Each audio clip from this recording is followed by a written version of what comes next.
Hi, this is Shenouda and welcome to English with Mr Shenouda.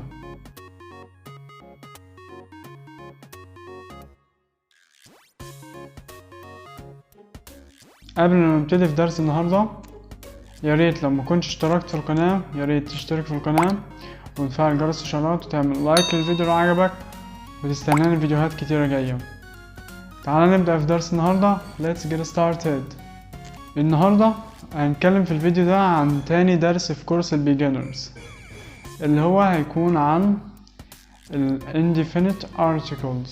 ايه هما ال indefinite articles؟ ايه معناهم اصلا؟ ال indefinite articles دول ادوات نكرة.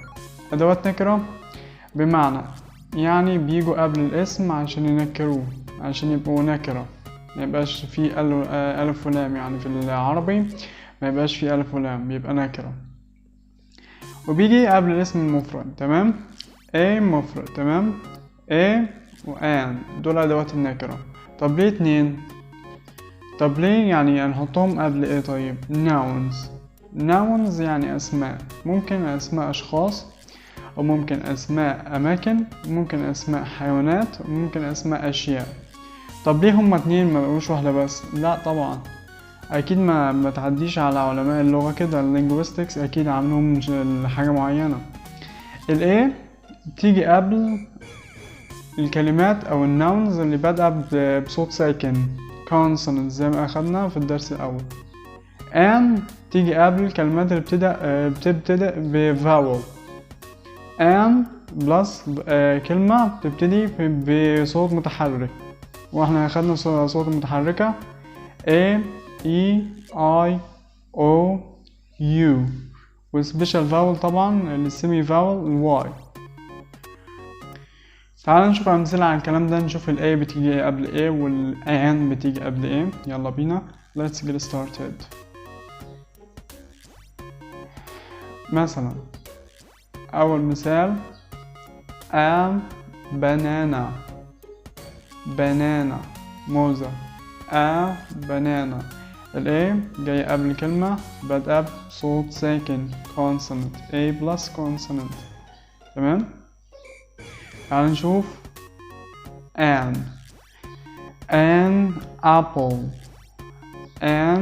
apple تفاحة. جالي هنا an عشان تفاحة، يعني apple بتبدأ بصوت المتحرك apple ال A يعني.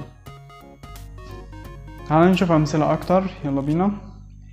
a cat أو a cat a أو a هي a cat قطة. a plus consonant واضحة جدا. a boy يعني ولد. a plus b دي consonant. an egg واضحة. الكلمة الأخيرة an ant يعني نملة أو حشرة. زي ما واضح قدامنا an جات وراها a بقيت and مش and. لا ما تجيش أبدا كده عشان ناخد بالنا بعد كده. تمام؟ part 2.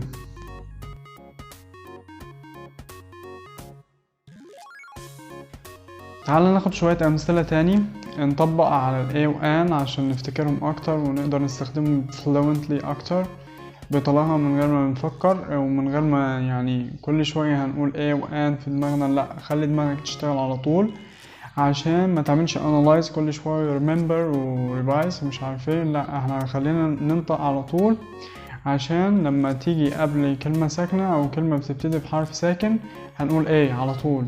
لما نيجي ننطق كلمة بدأ بحرف متحرك او صوت متحرك او vowel لو فاكرين هنقول an. يلا بسرعة. لو نفتكر nouns مع بعض، nouns عبارة عن أشياء، أماكن، أشخاص، حيوانات. تمام؟ يلا مثال أول first example a poke is a thing.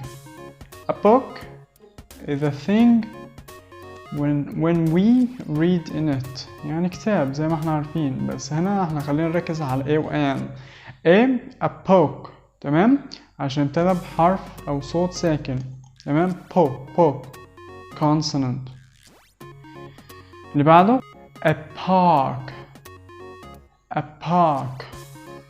park يعني حديقة. a park is a place we go to entertain. يعني بنروح الحديقة عشان نستمتع شوية بوقتنا. بس احنا خلينا تركيزنا على a park is a place we go. يعني مكان بنروح له. مكان noun a park. تمام. خدت ايه ليه؟ عشان بعدها صوت ساكن P. المثال اللي بعده next example an umbrella. umbrella يعني شمسية is a thing. umbrella is a thing we use to cover ourselves from the rain. يعني بنغطي بها نفسنا لما يكون في مطرة بنغطي بها نفسنا للشمسية. بس احنا كل تركيزنا هنا على انه thing noun. اوكي. واخدت ليه ان لان بعدها حرف او اول كلمة اللي بعدها حرف اليو umbrella. The next example an elephant is an animal. Okay, and we said before that noun includes animal, things, places, persons, and etc. Okay. الحيوانات طبعا اخدناها انها اشياء. an elephant تمام يعني فيل. واخدنا ليه an عشان اول الكلمة اللي بعدها elephant. a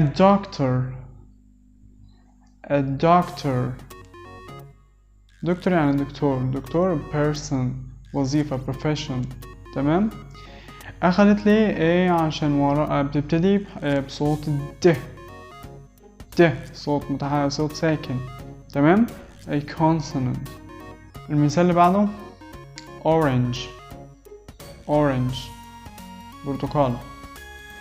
ابتدت بصوت متحرك اللي هو او الفاول. احنا بنقول عليه فاول. خلينا في الفاول عشان الترجمة العربي مش ظريفة. تمام. مش دقيقة يعني. تمام. ان orange ابتدى فاول فعشان كده حطينا لها ان. تمام. خلي بالكم الاصوات المتحركة او الفاولز a e i o u plus the semi vowel y. وبكده نكون وصلنا لنهاية فيديو النهاردة اللي هو عن ال indefinite articles اللي هما ال a وال an. وعرفنا ان ال a بيجي بعدها كلمة بتبتدي بصوت ساكن اللي هو consonants. وخدنا ال consonant يعني ايه وخدنا ال vowels يعني ايه. والآن هتبتدي او تاخد الكلمة اللي بتبتدي ب vowel زي ما قلنا a banana, an egg or an orange. تمام. بس ما تنسوش تعملوا سبسكرايب للقناة وتفعلوا جرس الاشعارات، تعمل لايك للفيديو لو عجبك، وتستنوني فيديوهات تانية جديدة كتيرة في قناتنا English with Mr Shenouda و see you later.